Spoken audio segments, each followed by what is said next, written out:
would you behave differently if you approached life the way you would play a video game?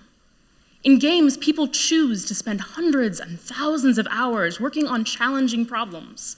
They choose to enter environments where they have little to no skill and explore and experiment until they figure out how to succeed. They solve problems by thinking about their own strengths and their weaknesses and the circumstances around them until they can come up with a solution that works.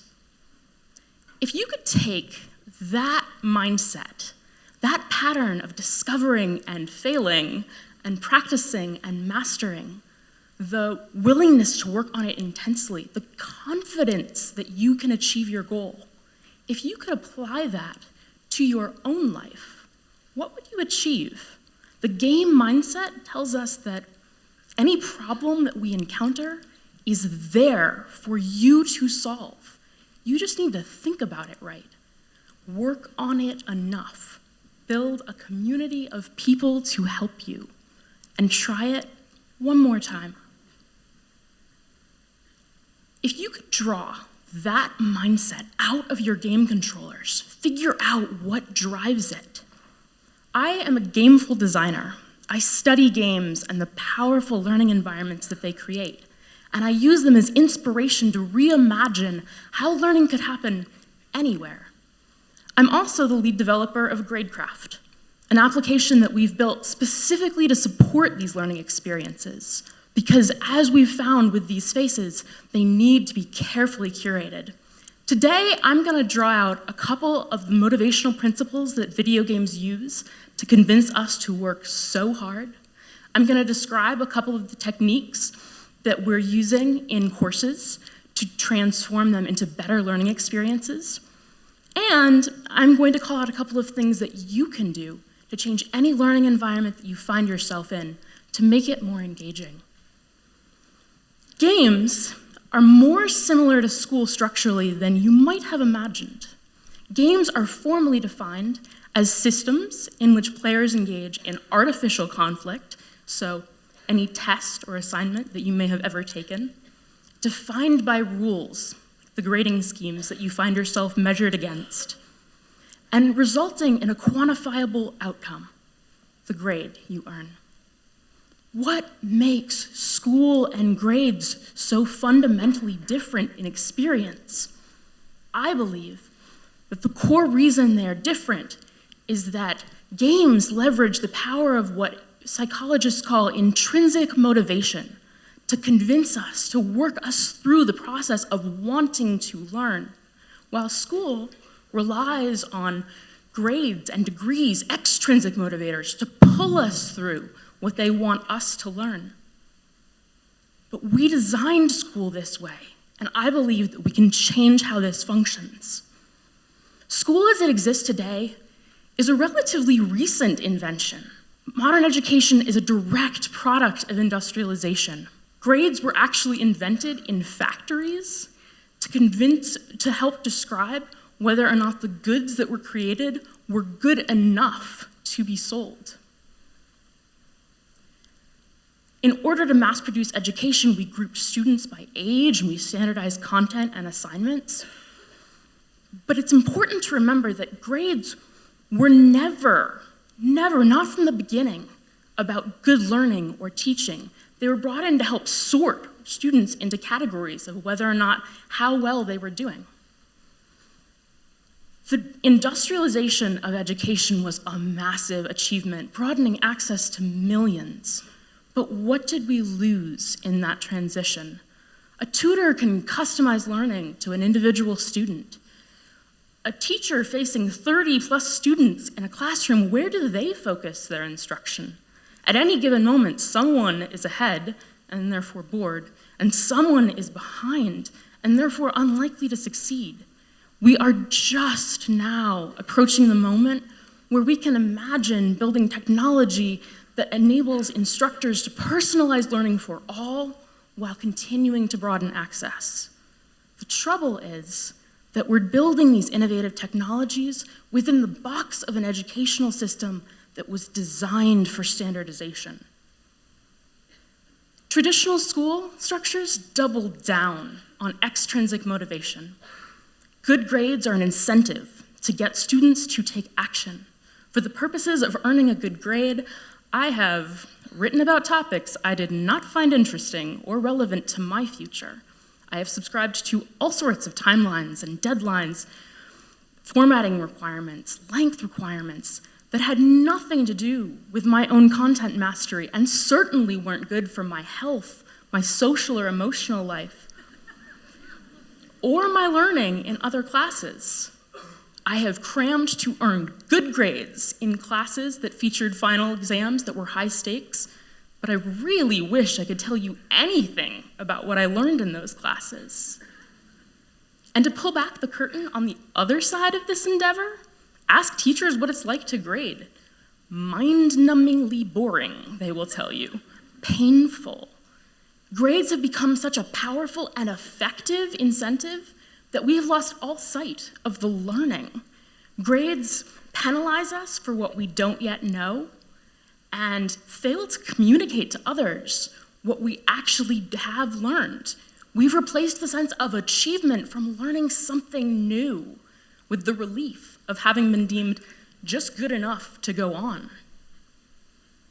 Think back about grades that you earned and what they actually represented. At the assignment level, they usually describe something about your proficiency level, how good you were at something, but they also probably describe how good you are at following instructions.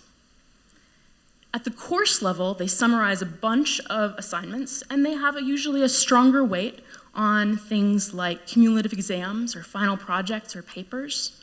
But somewhere in that grade, there's also usually something about how often you went to class, whether you felt comfortable talking in class, how well you and the instructor got along, how hard the instructor thought you worked. When we've conflated all of that learning into a single letter grade, we have remarkably little idea of what a student has learned or knows from any particular class.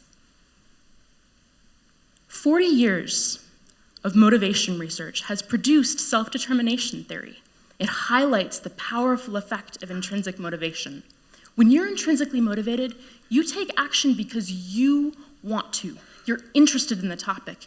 You enjoy the activity. And the research shows tremendous benefits to both you and the work you do when you're intrinsically motivated. You work harder. You learn more deeply. You're more creative. There are even ties to better health. Grades are a powerful extrinsic motivator, but they fall flat when it comes to nurturing the intrinsic motivation to learn. So how do we move from a system that is built so totally around extrinsic motivation and over to one that can support learning in a way that would do so much good? Research tells us that you need 3 things to support intrinsic motivation. The first thing you need is autonomy. You need to have meaningful choices over what you do and how you do it. The second thing you need is competency. You need to feel like you have a shot at succeeding.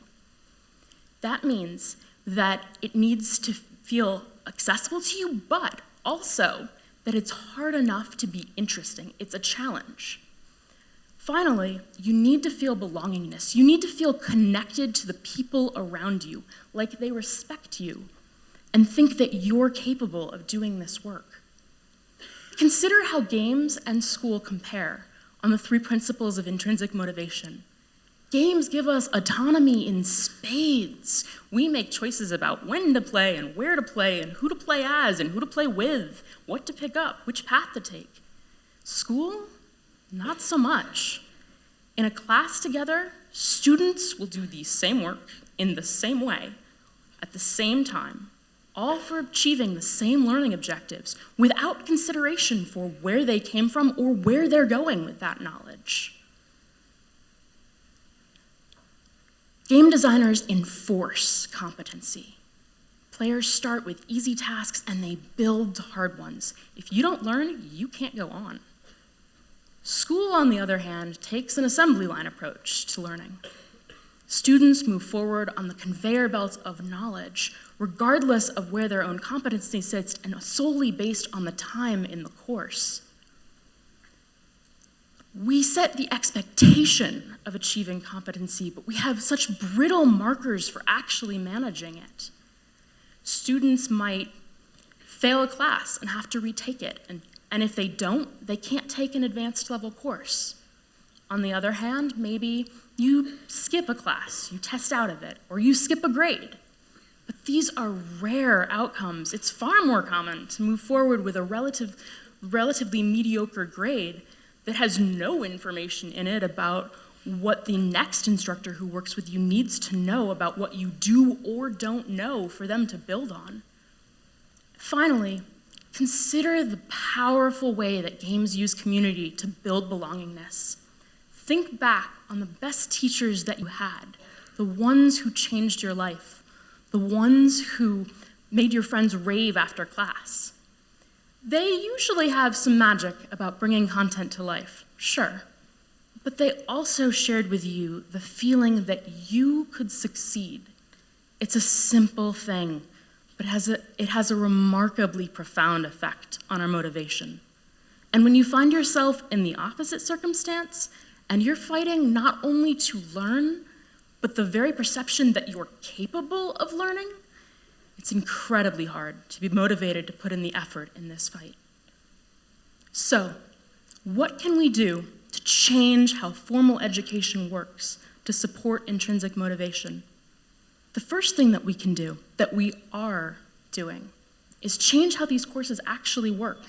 For the past 5 years, I've been working with a team of instructors all over the country to make courses gameful. We have built GradeCraft specifically to support these courses because the things that we're changing fundamentally alter how courses work and they question the assumptions that other learning technologies are based on. The first thing we do is we take a cue from how video game leveling systems actually work. You start with 0. You build up. Every time you do something, you earn points and recognition of that progress. This steps away from the traditional school model where you start with 100%. You haven't actually shown that you know anything, and every time you do something, you lose points. You go down. Next, we build choices into the course design itself. Depending on the course and the instructor, we have had students empowered to make decisions about which learning objectives to focus on, when to do assignments, who to work with, whether or not to take final exams, how much assignments will count towards their grades. We make competency explicit. We create advanced assignments that you have to do earlier preparatory assignments in order to unlock. You may have to do the early assignments multiple times before you show that you've got the skill and the knowledge to move on. We say no to grading curves, because if your success depends on your peers' failure, there is no chance that you will be motivated to help each other learn in these environments. At any moment in our lives, most of us are facing the need to learn something new. My work focuses on how to build intrinsic motivation into our formal education to improve the learning and motivation in that space. But the thing that I've most taken away from my work is that if we understand intrinsic motivation, it is such a powerful thing that we can embed it in our own lives to improve any learning environment we find ourselves in. So here's my list on how to do just that. 1, seek out the challenge. Whatever it is that you do, whatever space you work within, find the limits of your abilities and your knowledge and push. Do not be bored. Do not coast. Find the hardest thing that you think you can do and try it out. 2, allow for failure, because if you picked the right challenge, it's not going to be easy.